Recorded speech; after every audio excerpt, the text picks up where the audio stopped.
हायवरती लढती पाहायला मिळणार आहेत. त्यामध्ये प्रामुख्याने कराड नगर परिषदेमध्ये सुद्धा भारतीय जनता पक्षाविरोधात शिवसेना शिंदे गट असेल आणि राष्ट्रवादी शरदचंद्र पवार गट यांच्यासह समविचारी पक्षाकडून राजेंद्र सिंह यादव हे आपलं नशीब आजमावत आहेत नगराध्यक्ष पदावरती. बाबा काय तुम्ही विजन ठेवून या नगर परिषदेला पुढे जात आहे? एक गोष्ट लक्षात घ्या, शिंदे साहेबांची झालेली सभा, आज शिंदे साहेबांनी या गावावर नितांत असं प्रेम केलेलं आहे.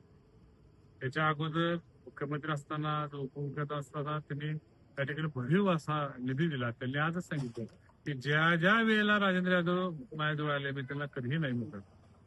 आज त्यांनी दुसरे आव्हान या ठिकाणी केलं की संधी द्या, 5 वर्षामध्ये न पोचवणं भविष्य असा विकास या गावाचा आम्ही करून जाऊ.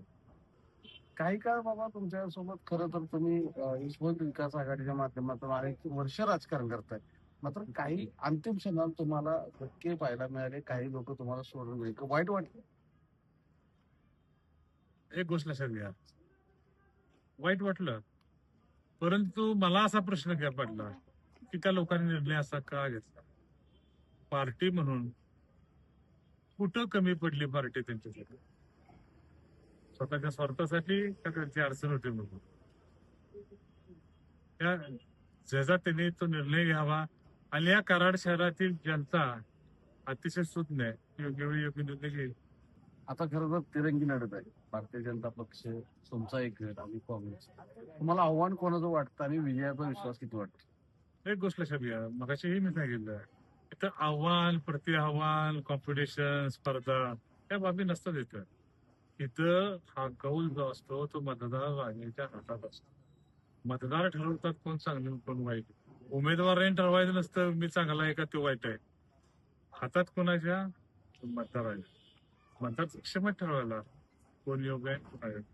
बाबा काय सांगाल, एकंदरीत सभा तर उत्साहात पार पडलेली आहे, मतदार होता कसा काय एवढा उशीर होऊन हा मतदार संपला होता? एक गोष्ट यामध्ये प्रामुख्याने लक्षात येण्यासाठी गोष्ट आहे की हा मतदार हा शिंदे साहेबांच्यावर, हा लोकशाही व यशवंत विकास आघाडीवर प्रेम करणारा मतदार होता. हा काय भाड्याला आणलेला मतदार नव्हता. प्रेम करणारे, या शहराचा विकासाचं हित बघणारे लोक आज 3 वाजल्यापासून आज 9 वाजता साहेब आले, 5.5 तास या ठिकाणी लोक पटकळत होते, वाट बघत होते. आता सुद्धा आज झालेला हा पक्ष प्रवेश, आपला जो मागाचा प्रश्न होता, त्या दृष्टिकोनातून जे आम्हाला अनुभव आले तेच अनुभव इतरांना आले म्हणून आज शिवसेनेमध्ये जाहीर पक्ष प्रवेश झाले. या ठिकाणी आज शासनामध्ये आज आम्ही आहे, कुणी असं म्हणून नये की आम्ही एकटं करतो. त्या शासनाचा घटक आज आम्ही आहे. त्यामुळं या शहराचा विकास करण्यासाठी आम्ही कटिबद्ध आहोत.